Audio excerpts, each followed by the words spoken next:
Cassidy on the fate of Todd Blanche as the Attorney General. Like the President, you do. I have not approached it that way. This process should be about Mr. Blanche and how he will go forward in a difficult job and how the American people can be best served. I have a history with Mr. Trump, but that history does not matter one bit. On the one hand, Mr. Blanche does not need to be Senate confirmed.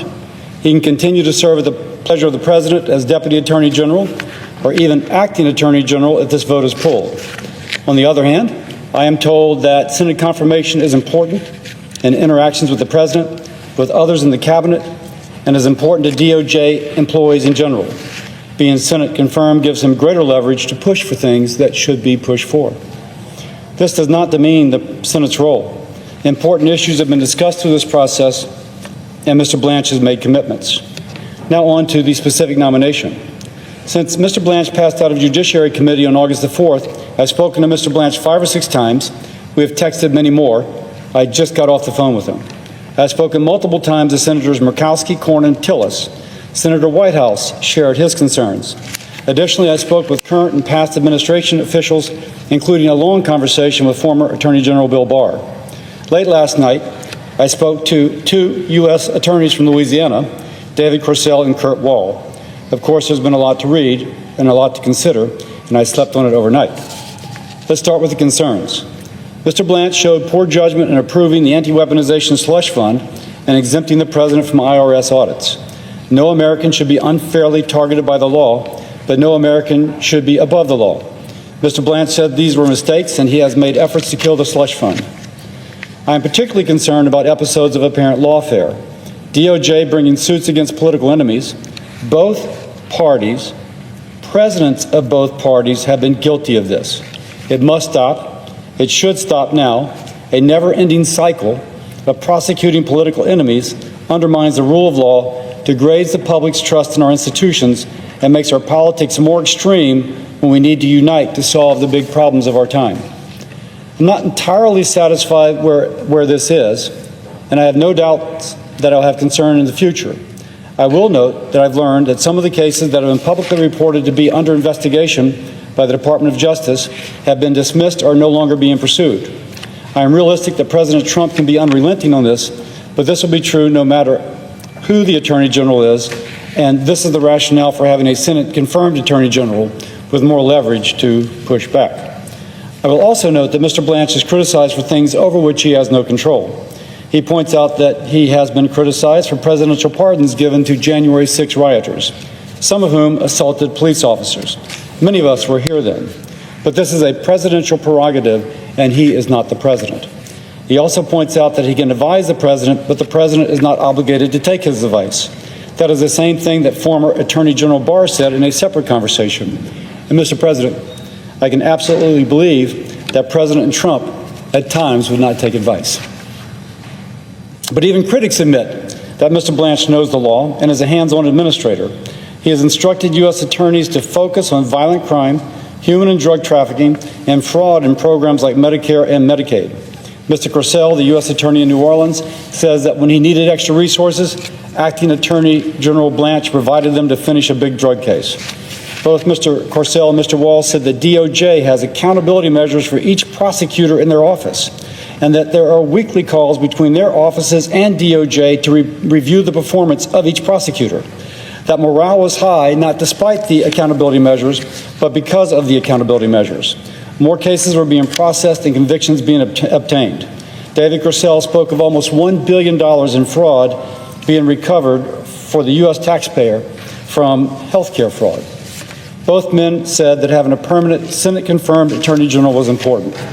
I cannot overstate Mr. Wall's and Mr. Corsell's support for Mr. Blanche. When former Attorney General Bill Barr endorsed Mr. Blanche, he said Mr. Blanche will run the department as effectively as anyone can under President Trump. Some have called that faint praise. I don't think that it is. I think it is a reality. Barr specifically addressed the allegation that Mr. Blanche would be a yes man for the president. He said that any attorney to represent a client well has to have tough conversations and confront a client with difficult truths.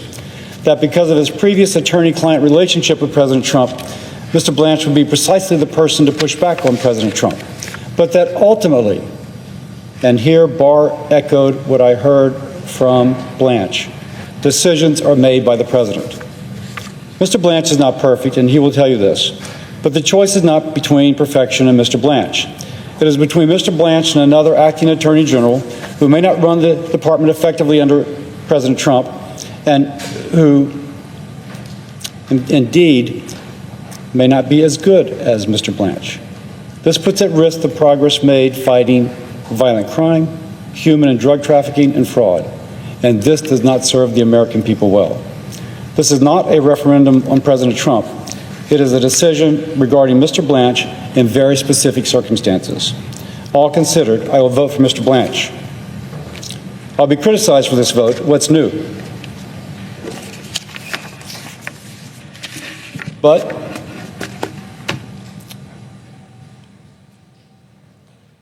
the people of Louisiana can be assured that I worked hard to understand the issue and to make the right decision. With that, I yield. President. Senator from Oregon. Mr. President, I fully support taking tougher action. Okay, well, the buildup was different from the decision. I think we can say that. He mentioned all the issues, the IRS audits, the weaponization fund, the DOJ bringing this never-ending cycle of political targets and going after your enemies, both presidents on Republican and Democratic side. But this nomination appears to still be above water. And if you saw there along with us, he got very emotional at the end there. Seemed to be like he took a pause and maybe he had some tears in his eyes. Let's get out to Chad Pergram. He's our chief congressional correspondent. Chad, what did you take away from that? Well, this probably means that Todd Blanche is going to be confirmed, maybe even later today, as the next Attorney General. As I always say, it's about the math. Once we learned here that Susan Collins a couple of days ago was a no and Lisa Murkowski was a no, it was down to one more Republican senator. Now, Mitch McConnell, the former Senate Majority Leader, he appears back in Washington right now, but he is not voting. And so, it's up to Bill Cassidy. He was the one person who, as he indicated in his floor speech, had been having these conversations, including just before this floor speech this morning with Todd Blanche, and indicated today in that emotional speech that he will vote yes. So by my calculation here, if there's no Democrats who change here and there's no Republicans who change their position, the vote, when they have it, should be 50 to 49, with Mitch McConnell being out, with all Democrats, 2 Republicans voting no, Collins and Murkowski.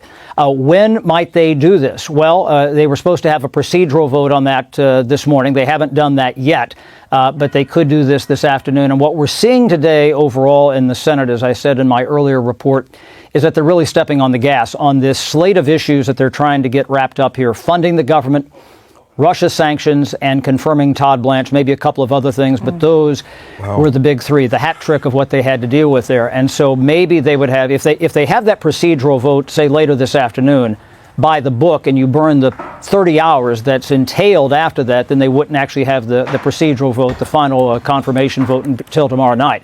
But as I say here on Capitol Hill this time of year, last day of session, probably before the summer recess. People want to get out of here, and there's just a soupçon of jet fumes permeating the Capitol building from an air duct somewhere that people want to get to the airport and get home. And so they will probably speed that up, let both sides have their say, and maybe confirm him late this afternoon or this evening, if I had to guess. Okay, all right, Chad, stand by, okay? I want to bring in Carrie and Shannon to our coverage here. But a hot August morning, I guess we could say. Yeah. Carrie, John Thune told us yesterday when we asked him about Todd Blanche's nomination that he's in the queue. And we thought, well, that's not the most favorable response, but apparently last evening he told reporters he will get a vote, so he knew something. Carrie, let's start with you. Go. Yeah, I thought that Senator Cassidy's speech was excellent. It was clear that he spent a lot of time talking to people who are in the know, whether it was Todd Blanche himself or others around him, people who previously served as Attorney General, his colleagues and others, and he came to a decision very thoughtfully.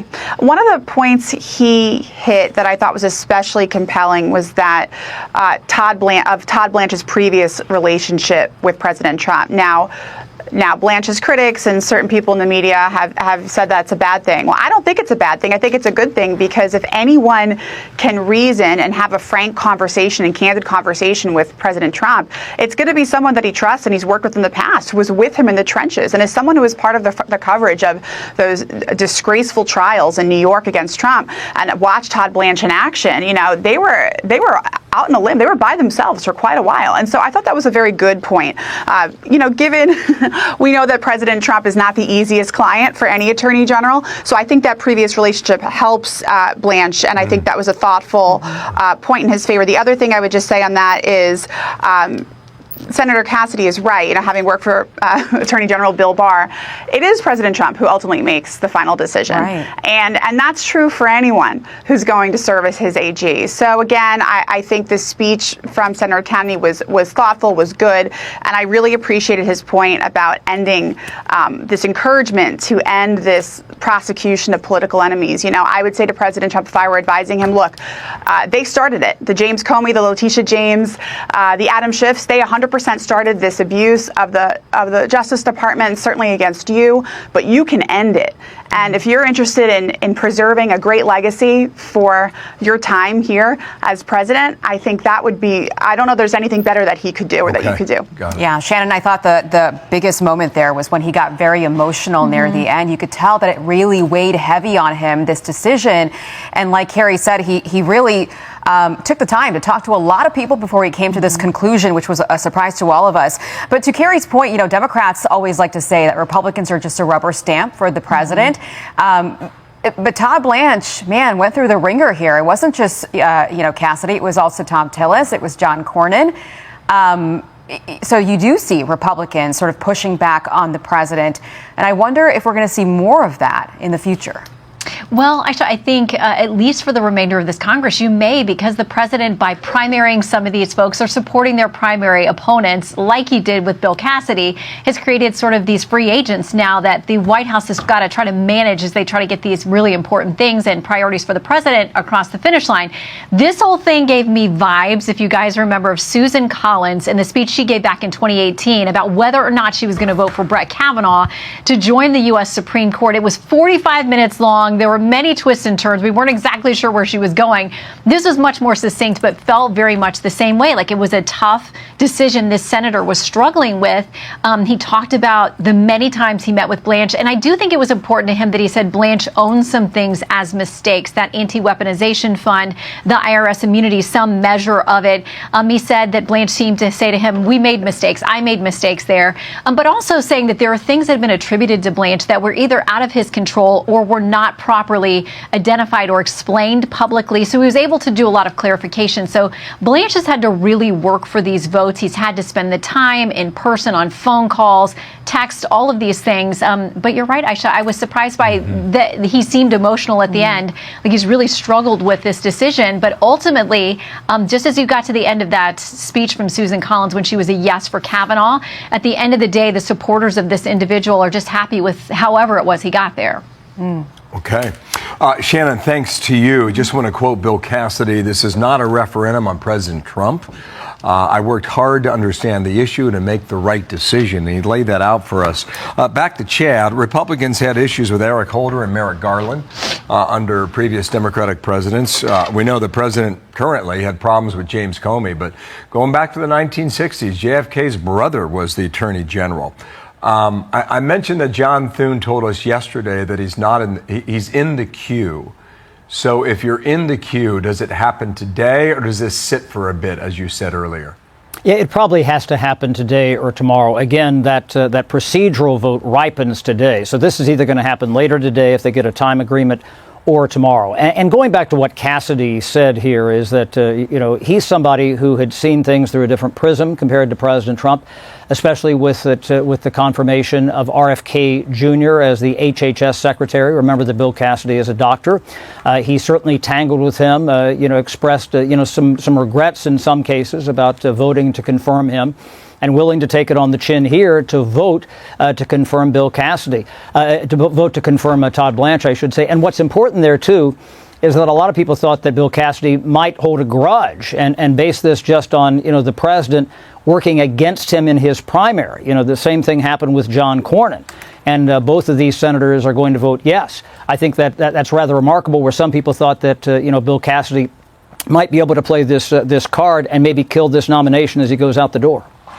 And Carrie, back over to you. Just wrap us up here with 30 seconds left on this anti-weaponization fund. That tended to be the problem for all of these senators.